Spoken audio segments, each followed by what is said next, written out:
All right, good evening. Hope you are good. Once again, we are back again. Today, we will be diving into business finance, which is thing 302. Oh, today, once again, I'm Nehemiah, mostly known as CFP Ugly. All right, so today we'll be talking about bonds and bond valuations. So let's move to that side.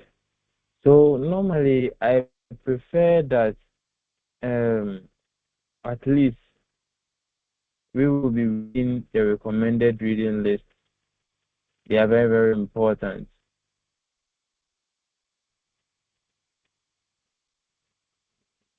They are very, very important, especially this book. Because this one is very, very important. And then from here, you have questions, explanations, you have examples and the like. So it's very, very important. In case you need them, you can DM me, then I'll send them to you. All right, so let's talk about bond valuation. So session overview, which is a summary of this session. At the end of this session, we should be able to differentiate between bonds and other debt instruments, explain the basic types of bonds and important bond features, value bonds for investment or funding purposes, and then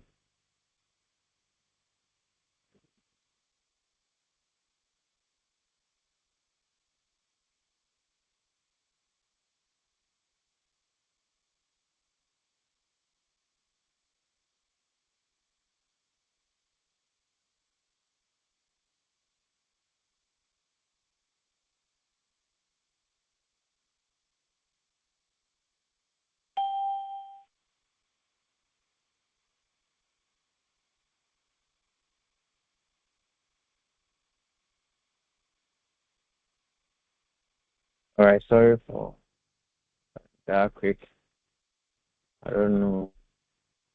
Maybe I should prepare it at that class or something like that. So at the end of this session, we should be able to do all these steps, right? So this session outlines or covers bonds and bond features and the type of bonds, and then understand bond values, fluctuations, and determination of bond yields, right? So bonds and important bond features. Like, so now let's look at the definition of a bond. So a bond is a loan by one party, which is the investor or holder, to another party, which is the issuer, right? The issuer gives the investor a guarantee that he or she will pay interest on the loan at regular intervals and pay the principal at a specified time in the future, right? So basically what it means here is that a bond is a loan that is issued by someone. So you see, on a normal note, for example, we are the people to go to, let's say, we the customers or we consumers are the one going to, let's say, banks and the other likes to take a loan. But for this particular type of loan, let's say the banks are rather trying to they are trying to take a loan from us, right? And then they've also guarantee us that they are going to pay some regular coupon rate, which is interest rate, right? And then at the end, they also pay our money to us. So it is more or less like you going to the bank for a loan, for example. You'll be paying an interest rate, right? And then at the end, you are going to also pay the amount that you borrowed. So a loan at the bank will be in a form that, let's say, you will pay at the end the interest rate and then the amount that you took, right? But for bonds, it is going to be a form of like the issuer paying you something small each and every month till the time is due for you to pay. The time is due for the firm or the issuer to pay you the full amount. So basically, what it means here is that for this type of loan, the issuer, which is the firm or the party issuing to you, right, will pay you some particular interest at regular intervals, whether being yearly, whether being semi-annually, and the likes, right? So after paying all this uh, interest, which is also called coupon, at the end, he or she will also pay you your money back. So that's the definition of a bond. It is like a debt. It is a loan by one party, which is the investor, right? Investor to another party, the issuer, right? And then the issuer gives, which is the party that is issuing the firm. So the bond. If let's say we are using a bank as an example, the bank, sorry, issuing the bond to the investor that is investing in the bond, and then gives the investor an assurance that he or she will be paying the investor some particular amount of interest rate, either annually or semi-annually, until the specified time is due for him to pay the loan back, and then also like pay the loan back. Sorry, yeah, pay the loan back. So a bond is a legally binding agreement between a borrower and a lender, right?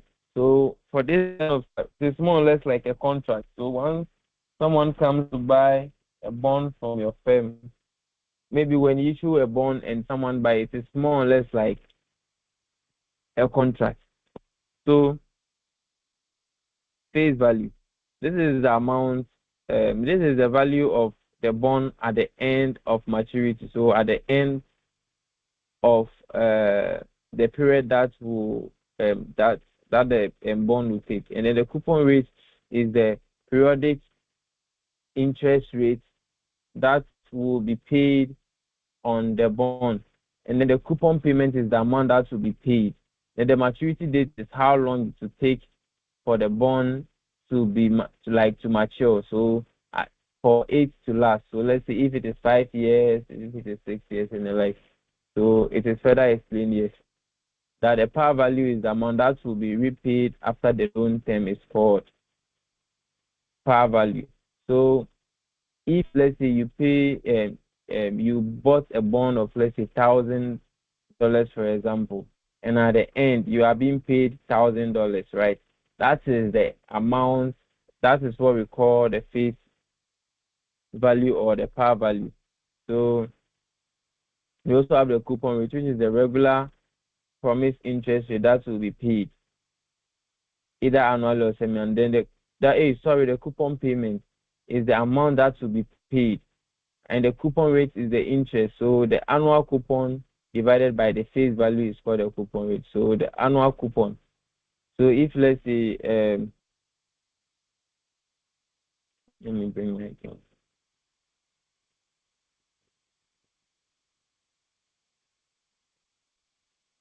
So if let's say we have so for coupon rates, right, is equal to annual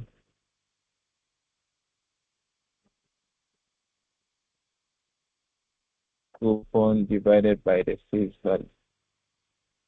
So if let's say annual coupon is let's say 100 and the face value is 1,000, then coupon rate is equal to equal to 1/10, which is equal to 10%, right? So you see, it's equal to 10%. So basically, this is how we compute for the coupon rate. Sometimes they'll give you the coupon payment, and it doesn't really. Once you are giving the coupon payment, you don't really need a coupon rate like that. So it is the coupon. So right now, if in case you are giving coupon rate of 10%,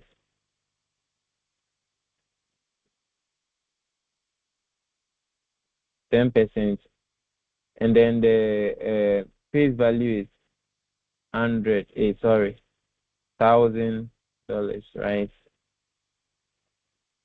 So it means that if we want to find the coupon payment, if we want to find this coupon payment,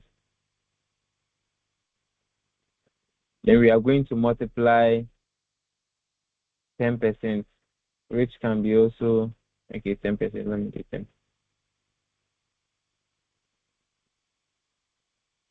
10% times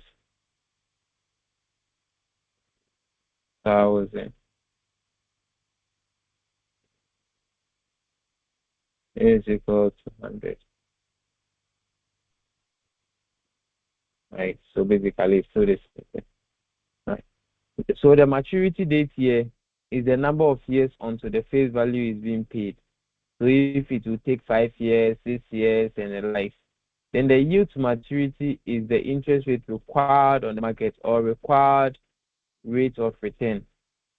So in some questions, you see yield to maturity, and then in some questions, you see required rate of return. So the yield to maturity is is the interest rate required on the market for a particular bond, right? So let's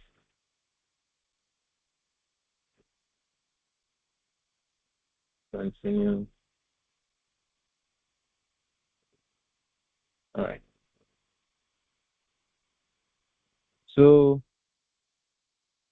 a bond can be generally described in terms of the issuer, the size and currency, the type, the coupon payment and frequency, redemption amount and maturity date, embedded options such as whether under what circumstances the bond can be redeemed early, guarantees relating to the payment of interest and return of capital were quoted and traded, default risk that issue default risk.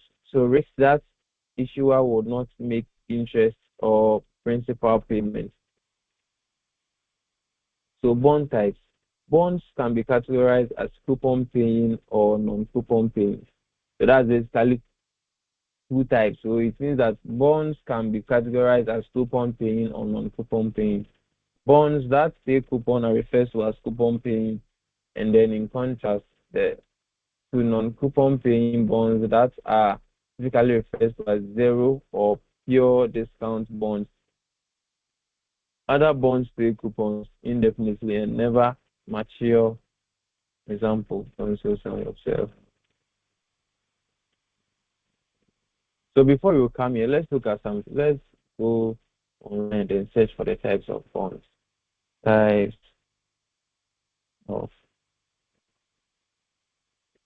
bonds.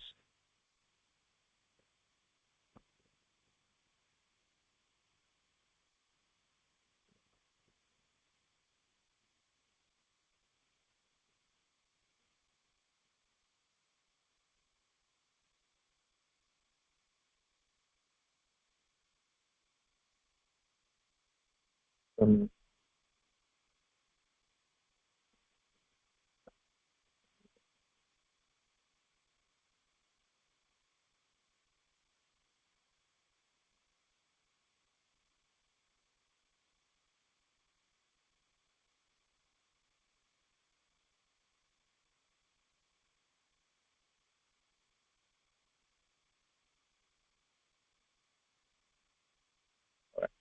so bonds can be categorized by the issuer, like through who is issuing the shares. So we have corporate bonds. So corporate bonds are bonds that are being issued by companies, like corporate companies, you get it. And then we also have government bonds. So these are also type of bonds that are issued by the government, right? And then we also have municipal bonds, for example. These are type of bonds that are issued by uh, municipal municipal agencies, right? And then we also have one bond called supernatural bond. These supernatural, if you know, these supernatural bonds or what? Can't remember. We have supernatural bonds. So they are bonds that are issued by like powerful organizations. For example, the bond that has been issued by the World Bank, right? It's called supernatural. I think let me check whether it's supernatural or something like that. If I have it.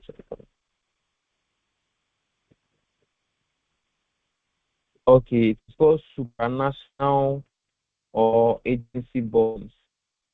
Supranational, not super, supranationals or agency bonds are bonds that are issued by powerful, um, that are issued by powerful agencies, such as, let's say, the World Banks and then the African Development, like you understand, those kind of powerful agencies. So, in contrast, bond types, there are plenty bond types. You have plain vanilla bonds, you have zero coupon bonds, you have inflation linked bonds, you have floating rate bonds, you have century bonds, we have convertible bonds, we have callable bonds, we have summary bonds, we have a whole lot of bonds, right? But in this, uh, according to us, the bonds that we'll be focusing on is plain vanilla bonds because that's the most common type of bond and it pays fixed amounts of interest to the bond investor at regular time intervals. You get it? So that's the bonds we'll be focusing on according to our level. Right. Now we can move on to I think it was supposed to be here. Mother's list type of bonds and then the agencies that issue the bonds are here. We have four agencies that issue bonds. Right. We have the government, corporate agencies, we have municipal agencies, and then we have supranational agencies. All right, and I've explained them and the like. So now let's go to bond valuation straight away. A typical bond pays a fixed amount of money per period, which is coupon, right? For a defined period of time, and at maturity, pays a lump sum, which is the money that you be paying, right? The money that you purchase the bond with, right? Uh, so since the cash flows from the bond will continue for a time into the future, the value is given as bond value A, right? Is the present value of all coupons plus present value of the par. So basically, what this means is that the coupons that you'll be receiving, we will discount all of them back to today to the value that is associated to it today, and then we add it to the present value of the par of the amount that will be paid at the end of maturity. Do you get it? So bond value is the present value of annuity plus the present value of lump sum. Same thing. So as interest rate increases, present value decreases. Yes, because it is the interest rate that we are using to calculate the present value. So as interest rate increases, the present value discounting factor will decrease. So an example here is, and then the vice versa. So let me quickly do an example here. So let's use in this example, let's use 1 as the discounting factor as the value is 1 is here. We are using only 1, right? Let's choose an interest rate of, let's say, percent, like percent. Let's use interest rate, let's say. Let's discount this back to present value and look at something. So to explain, so 1 over 1 plus r raised to the power n, right? That's the discounting this, right? So 1 over 1.1, right? So when we do this, we are getting 1/1.10.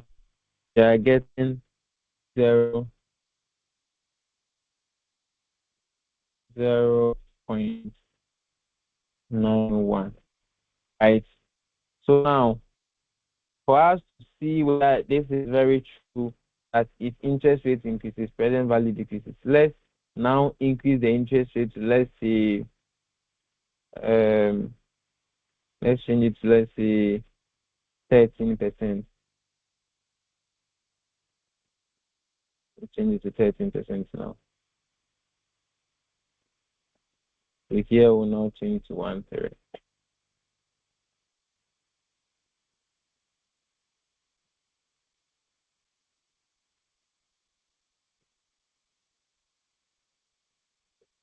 Right.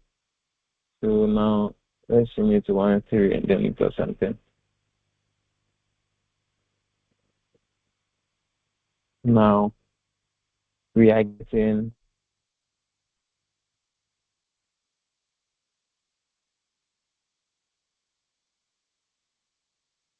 now we are getting 0.88. Right. So we can see that as interest rate increases, present value decreases. So this is present value. So when interest rate was 10%, this was the present value. When it came to 13%, and this is the present value. So you can see that as interest rate increases, present value was decreases, and the vice versa. So the same rate, the same as interest rate increases, bond prices decrease because we will multiply the discounting factor by the bond. So try that one too. It is still the same. So let's look at it here. It's still the same. It's still the same as what you just did. But let me go through. Let me try this.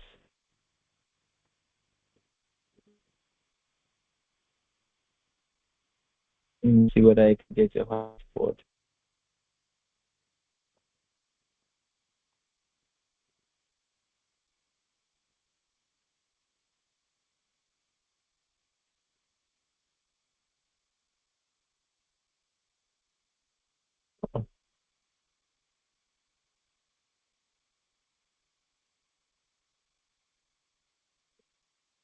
So in this case, let's assume that the bond price is, let's say, 1,200. Let's assume so. Like bond price is 1,200. Bond price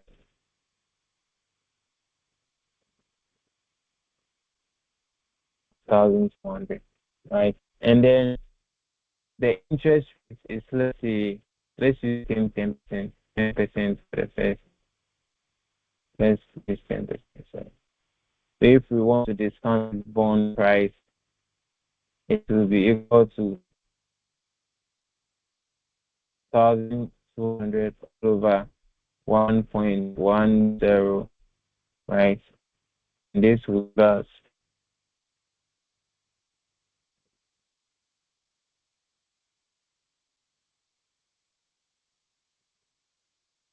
this will give us 1090.91, right? So now let's change the interest rate to 13%. So 12,000 all over 1.10. Because it's 1 year, that's why T is silent or is a so no, I'm using 10%, 13%. So 13. Now we are getting 1,061.9. So clearly we can see that as interest rate increases, the bond price of what increases. So basically, this is it up to this. I hope we get it up to this point, right? All right. So Let's go down.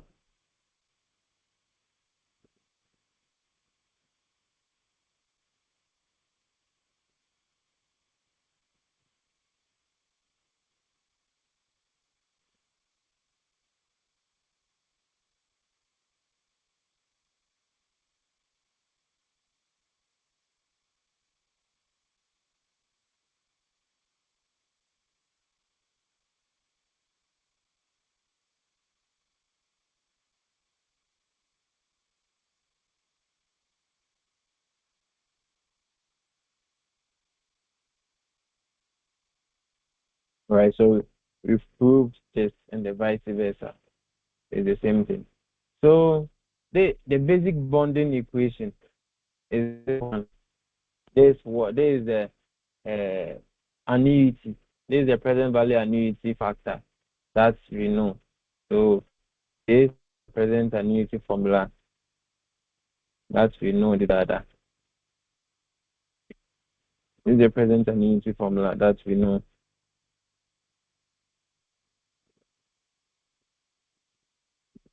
And this is the lump sum.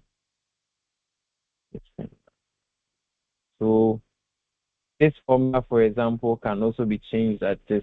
This I normally use. I use C into bracket 1 minus into bracket 1 plus R raised to the power negative C all over R, and then plus F D, right, times 1 plus R raised to the power negative. Yeah, the same. When you use this, when you use this, um,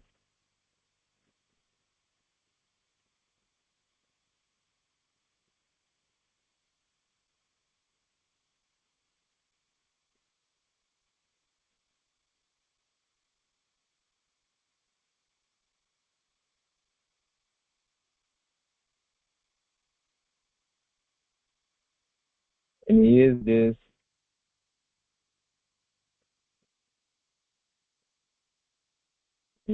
use this, or use this, you arrive at the same thing. Same thing.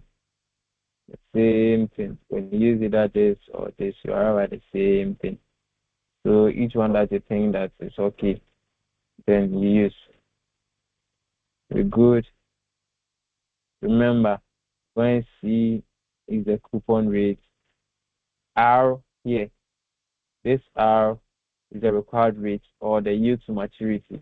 Remember, it's not the coupon rate. It is the required rate or the yield to maturity. And then the T here is the number of years, right? So let me explain this down here.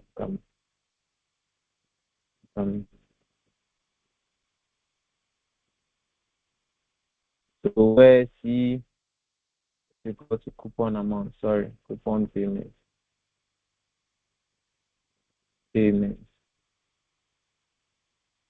Sorry. And then R is equal to either YTM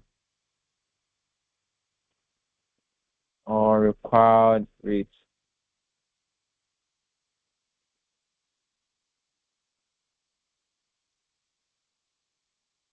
And then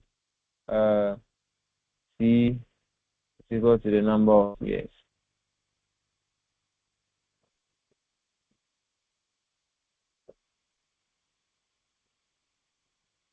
To maturity.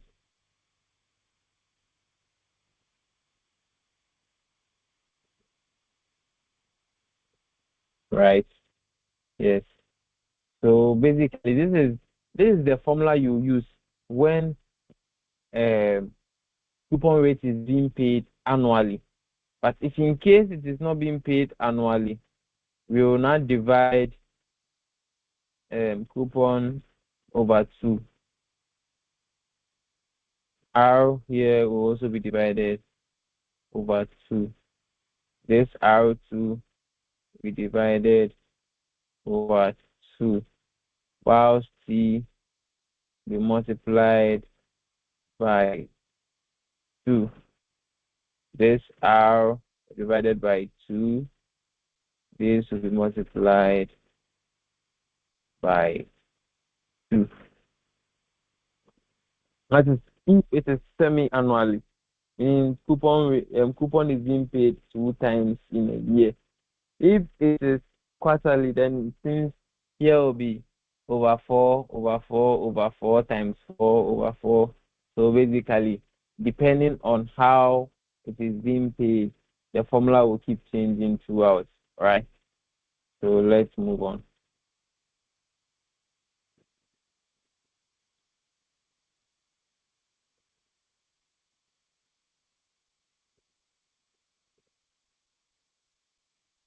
So valuing a discount bond with annual coupon. So consider a bond with a coupon rate of 10% and annual coupons.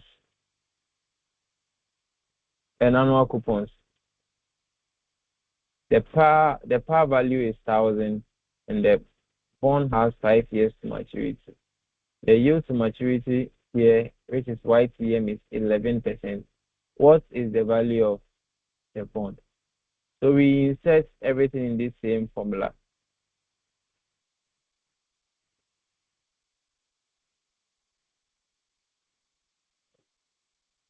Okay, let me see. It didn't solve it, so let's solve it here. It didn't solve it, so let's solve it here.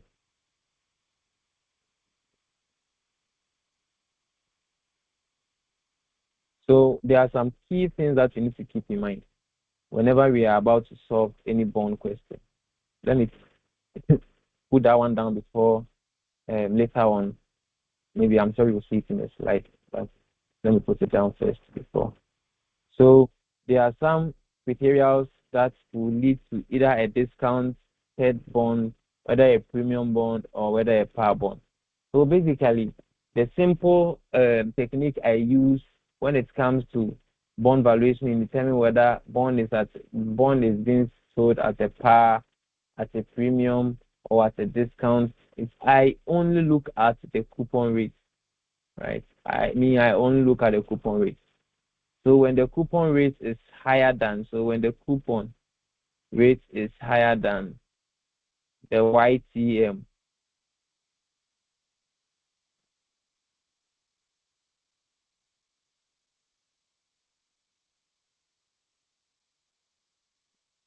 then bond is being sold at a discount. Hey, sorry. If it is higher than YTM is being sold as a premium. Sorry. Premium.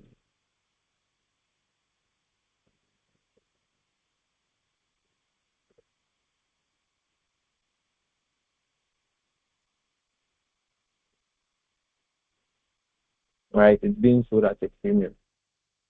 So after computing this, you will see that instead of you getting a par value of 1,000, you can get, let's say, 1,200 or 1,010 and the like.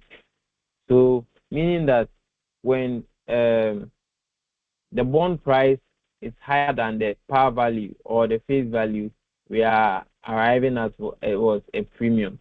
So same way, when the coupon is lesser than the YTM,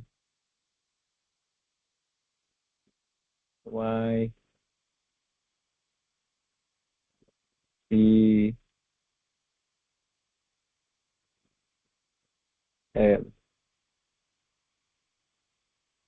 then the bond is being sold at a discount.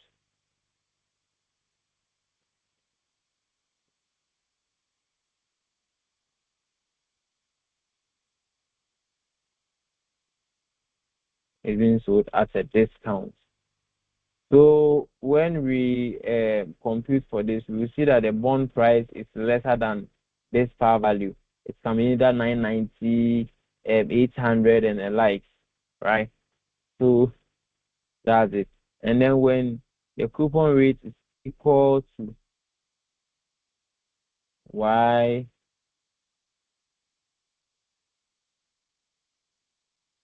c,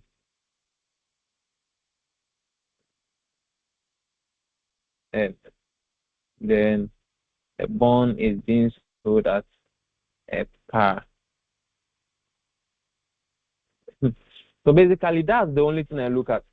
I know there are some other um, formulas or ways of determining it, but this is how I see it, and then this is what makes it simple for me. That when the coupon rate is high, we are selling at a premium. When the coupon rate is low, we are selling at a discount. And when the coupon is equal to YTM, we are at a par. So note that at a par, right, the bond price will be equal to the par value. Note that. So sometimes some questions would say that coupon rate is 10%, and then a bond is 10%. Coupon rate is 10%. YTM is 10%. What do you think will be what do you think that let's say the bond will be selling at a premium? Then it means the answer is no, because since the coupon rate is equal to the YTM, the bond will be selling at a par, right? So in this question, for example, we can see that coupon rate is 10% and yield to maturity is 11%. So basically, what it means is that we are going to arrive at a discount, because coupon rate is less than the yield to maturity.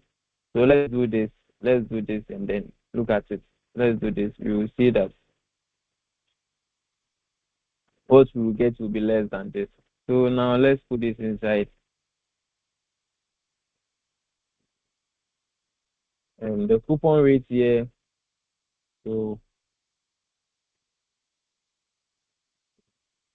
pi um, pi is 1,000. Coupon rate is 10%. Yield to maturity is 11%. This is 5. Let me bring out the whiteboard.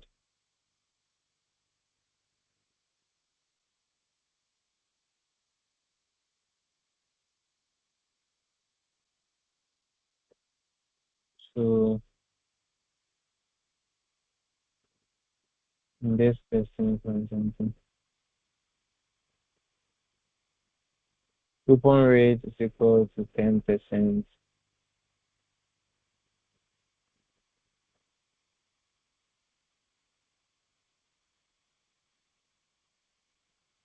Coupon rate is 10%. And then YTM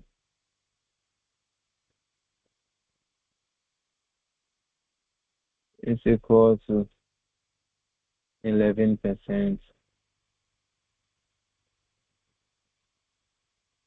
And then the par value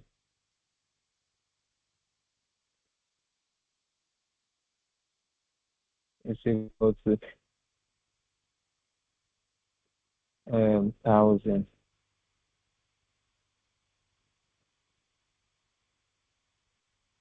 And then N, or the number of years maturity, is equal to 5.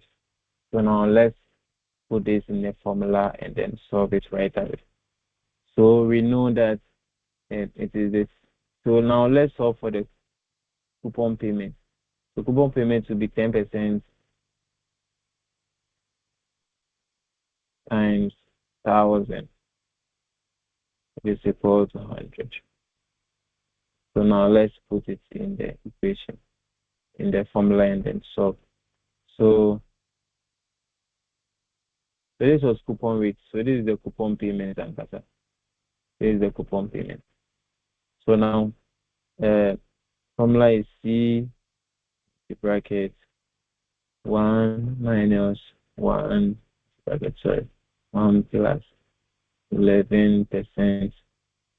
Let me do it this way so that it's a bit easier.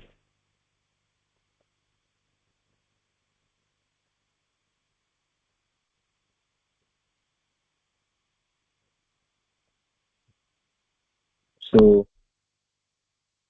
1 plus So 1 plus 11% will give us 1.11 all raised to the power 5. Right. So since we are using the formula that I said it's simple for me, yeah, negative 5 all over. The yield to maturity is 11%, so 0.11 market close plus this is the one that to be paid at the end of. So future value is 1,000, or the face value, sorry, is 1,000 all over. Let me use. We can also use this formula or the other one. It's okay. Let me continue because this one is free space. So 1,000 over 1.11 raised to the power 5. I hope you get why it is 5. If I was to multiply 1,000 by this one, then it will be negative 5. But since I'm dividing, it's not negative 5. It is original 5. Get it? So when we some more, I didn't bring the 1,000 here.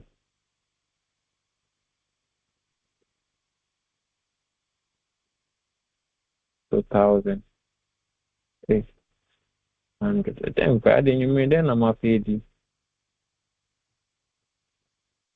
So let's do this. So using the calculator, I'm using the calculator straight away and then bracket 1 minus 1.11 raised to the power 5 all over 0.11.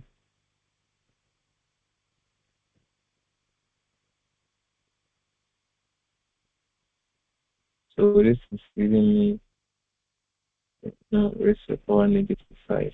Sorry. So this is giving me 369.59. Now we are discounting this one too. So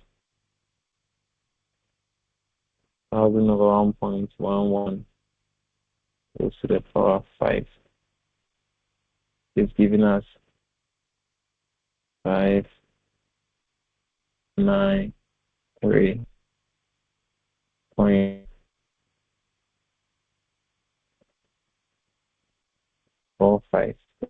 I want to write it.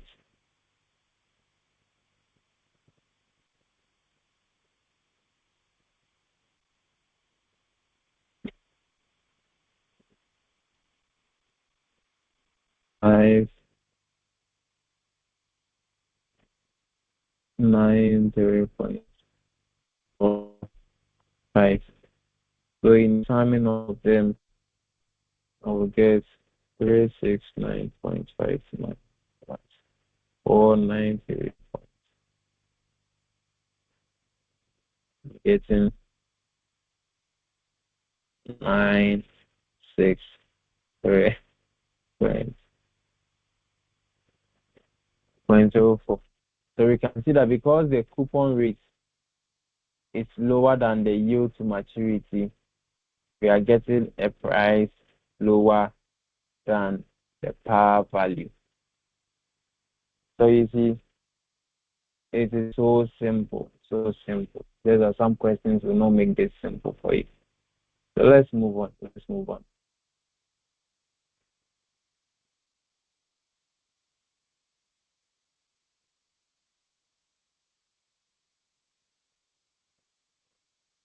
So the same thing here. So suppose this is for a zero coupon bond valuing zero. So suppose you are reviewing a bond that has a face value of 1,000 cedis. There are 20 years to maturity, right? And the yield to maturity is 8%. What is the price of this bond? Since the bond pays no coupon, so we only represent the present value of it. So we bring the 1,000 here as the FV.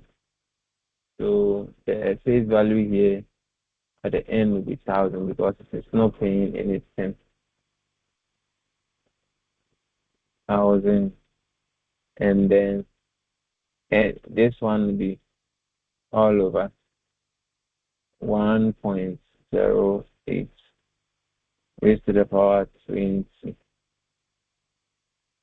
right? So it will be equal to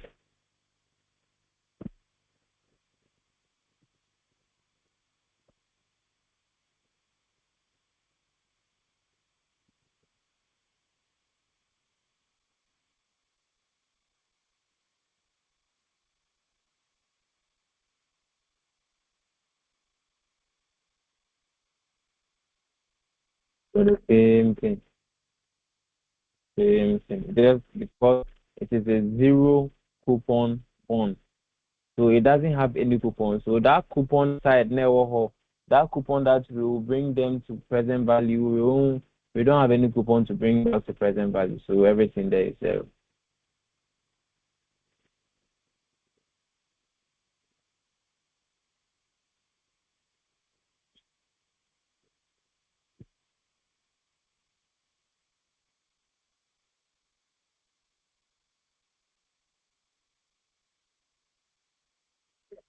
So we also have a bond that is more or less like a perpetuity bond.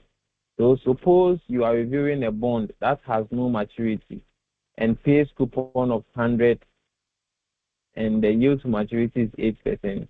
What is the price of this bond? So for the price of this bond, it is more or less like this one has no yield to maturity. It will be paying coupons till, right?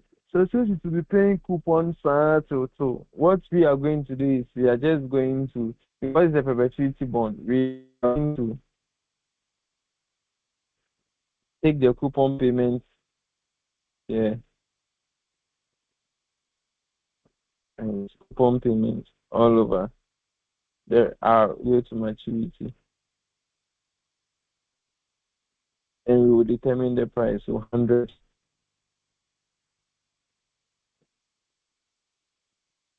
all over.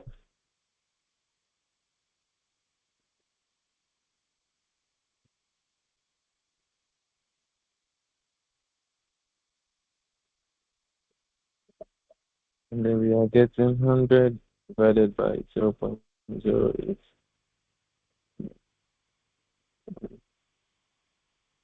So the price of the bond today is 1,250.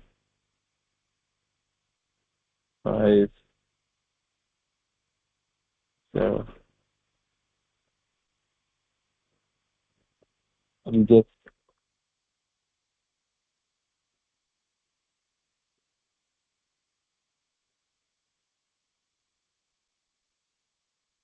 let's move on.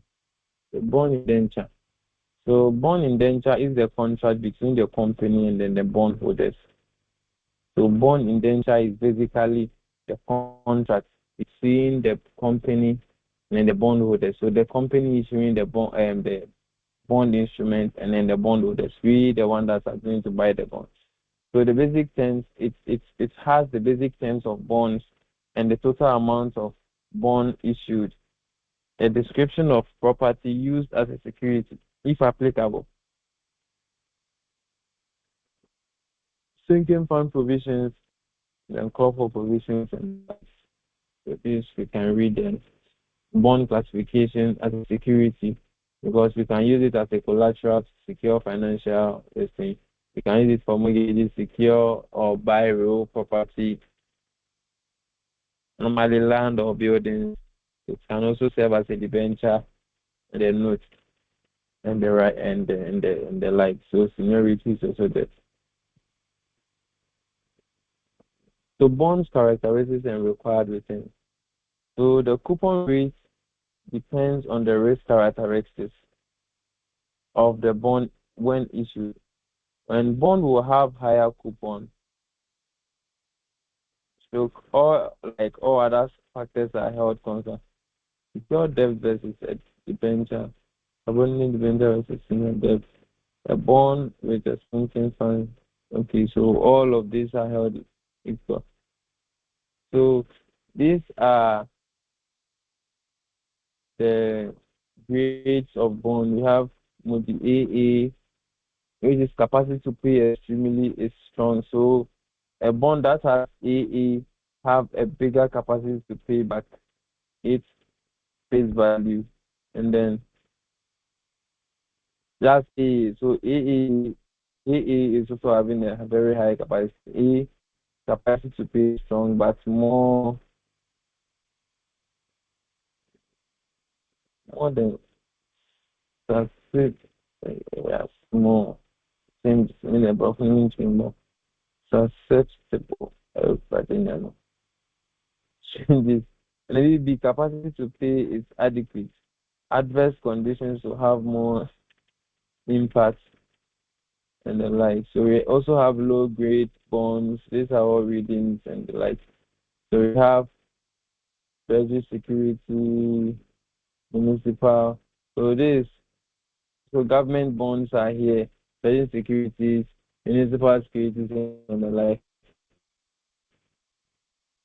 The other bonds, we also have disaster bonds, income bonds, convertible bonds, put bonds and the like. So bond market, primary bond market. So primary over-the-counter transaction dealers electronically, like so there are I think two markets. We have the primary market and the secondary market.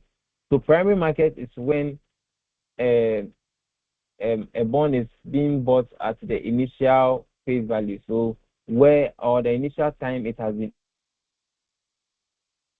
issued, that's the primary.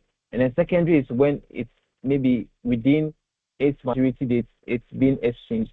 So let's say if a bond is issued at let's say today, the today that you purchase the bond is the primary market, right? So if let's say within 1 year or 2 years and we decide to sell the bond, right, that is the secondary market. You get it? So that's also there, and then the Fisher effect defines the relationship between raw rates and nominal rates.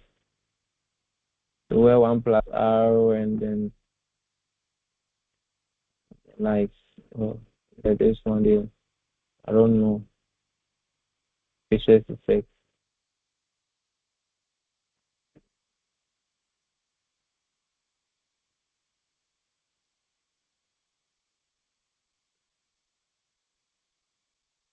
So term structure of interest rate. Term structure is the relationship between the time to maturity and yields. So it's the relationship between the times to maturity and then yields. So everything held constant. So yield curve is a graphical representation of the term structure. So normal yield curve is an upward sloping like this.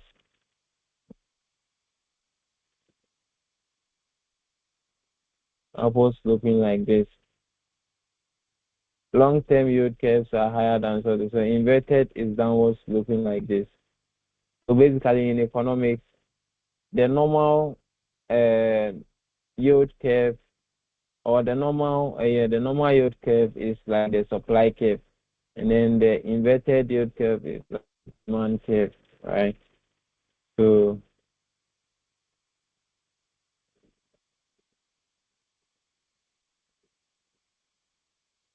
let's move on.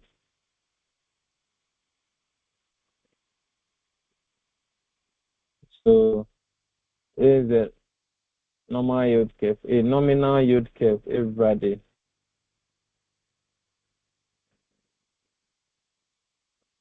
There is this.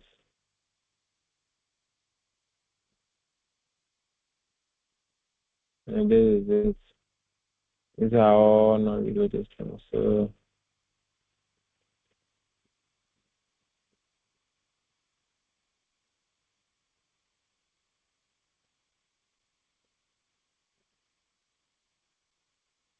this is where they are now telling us the relationship between coupon and yield to maturity. So if YTM is equal to coupon rate, then bond is then the thing is then power the bond is being sold at a par. If YTM is greater than coupon rate, then it's being sold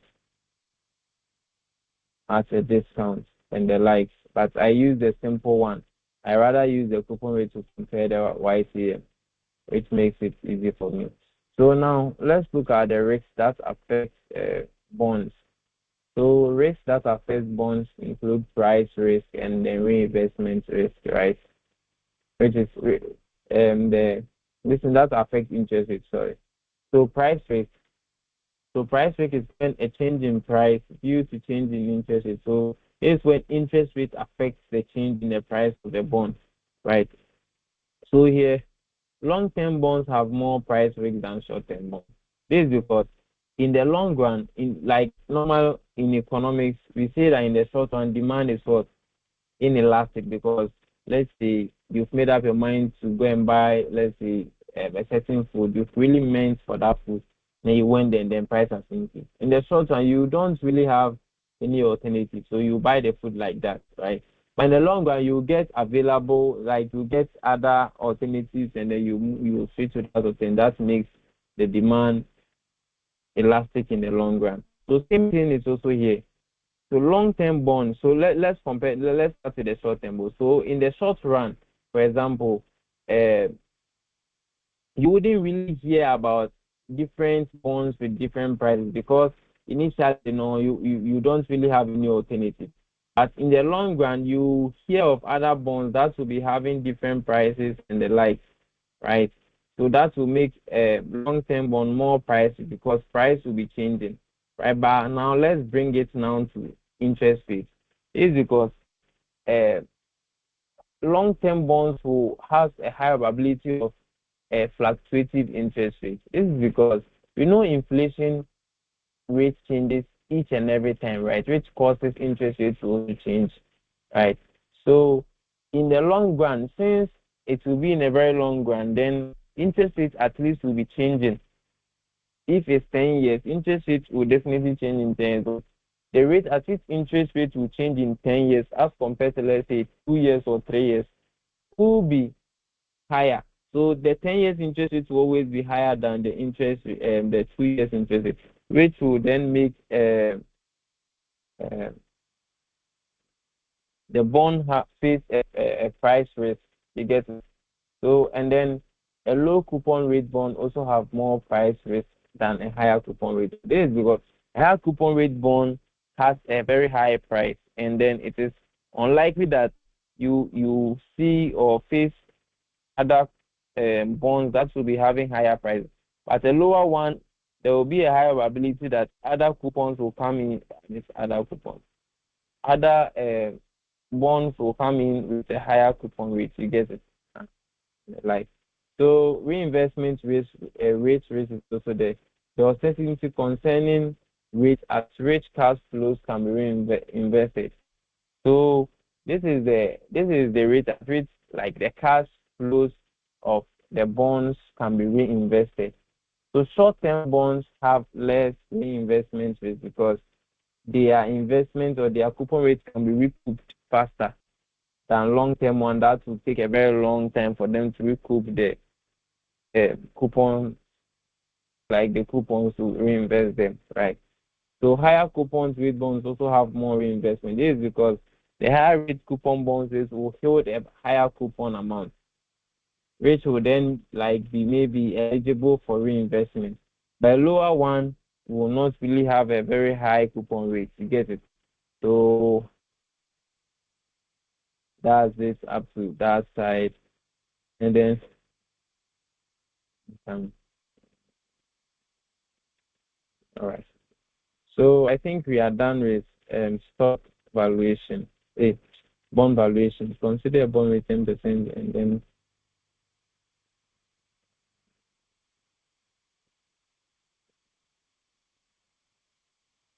all right, look at something. Look at something. This is a tricky question. It's a tricky question. Look at it here. Look at it here. Let's digest this question. I will digest it and then we'll solve it later. Look at it. Consider a bond with a 10% annual coupon rate, right? and then 15 years to maturity, and a par value of 1,000. The current price is what? 928.09. I mean, they saw it, and they are asking, would the yield be more or less than 10%? So they are comparing the yield to maturity to the annual coupon rate. So they are comparing the C to the white here. So we can see from here, that the current price is lower than the par value. It's lower than the par value, which means that the bond is selling at a what? A discount. A discount. Which means the bond is selling at a discount. So if the bond is selling at a discount, even the bond is selling at a discount. So if the bond is selling at a discount, what does it mean? It means that the coupon rate is lesser than the yield to maturity. So it means that the coupon rate is lesser than the yield to maturity. Right. It's lesser than the yield to maturity. So the yield to maturity here is the coupon rate here is 10%. So meaning that no, the yield to maturity will rather be more than, okay, no, will the yield will be more or less than. So meaning that the yield to maturity will be more than 10%. So if this is 10, and since this is less, this one can be more than, so let's say 12% or the likes. So we can solve this. And then after solving, we will see that we will arrive at a yield to maturity that is more than 10%. So let's quickly do this. So now we have 928 as the current rate, which we equal to the coupon amount, right? Which is 10%. 10% of 1,000 is 100.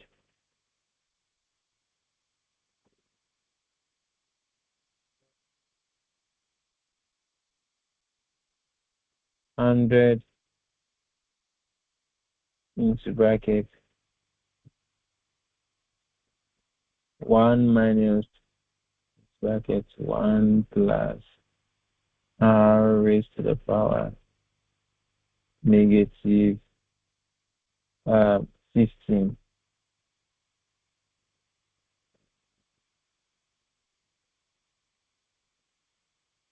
all over r.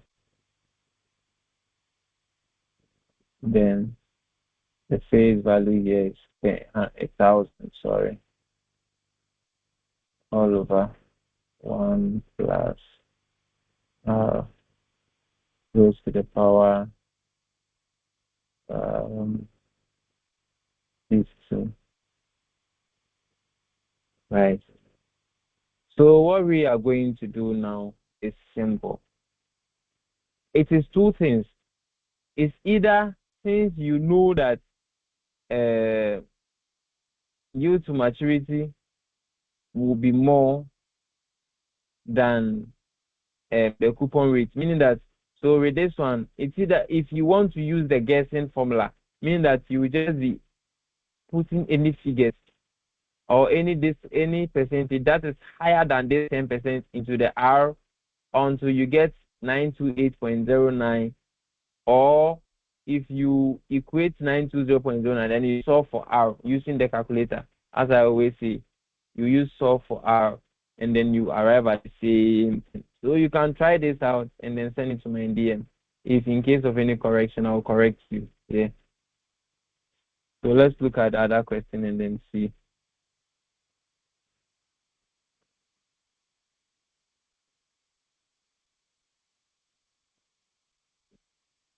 So suppose a bond with a 10% coupon rate and has a face value of 1,000 and 20 years to maturity is selling at 1,197.93.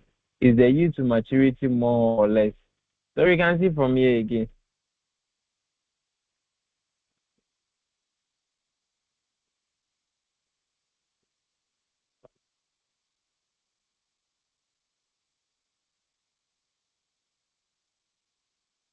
We can see from here again. This is somewhat simple. So look at it again. This is the coupon rate of 10%. Right. Now, if the current selling price here is greater than this face value, then definitely we are selling at a premium. So at a premium, this coupon rate is higher than the yield to maturity.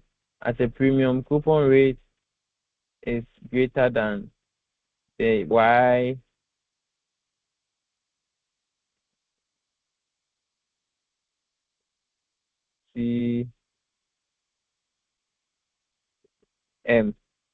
right? So at premium, coupon rate is higher than YTM.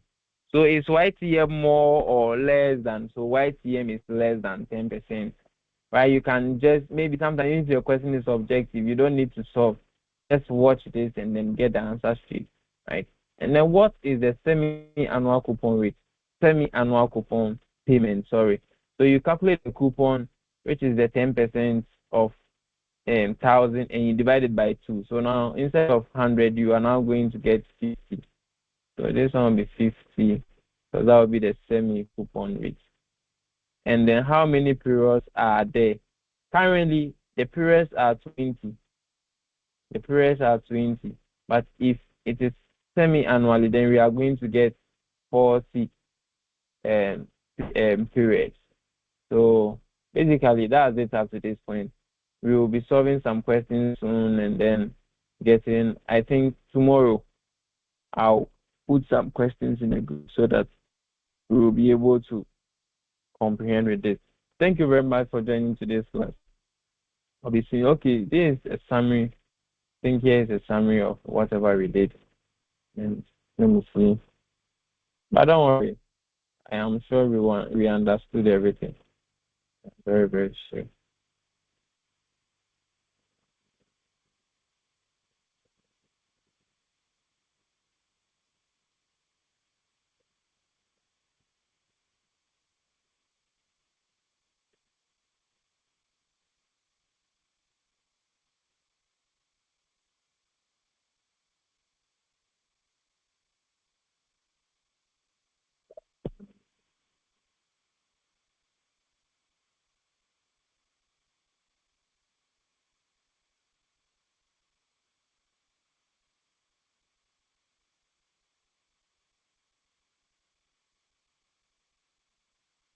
So this is the other question. Here's the other question, and then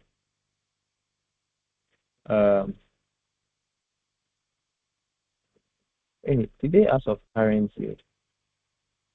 No, they didn't ask of current yield. It's YTM more or less. So they ask of YTM being more or less, and they are calculating for current yield. Okay, so they continue, and then you can see that YTM is 8%.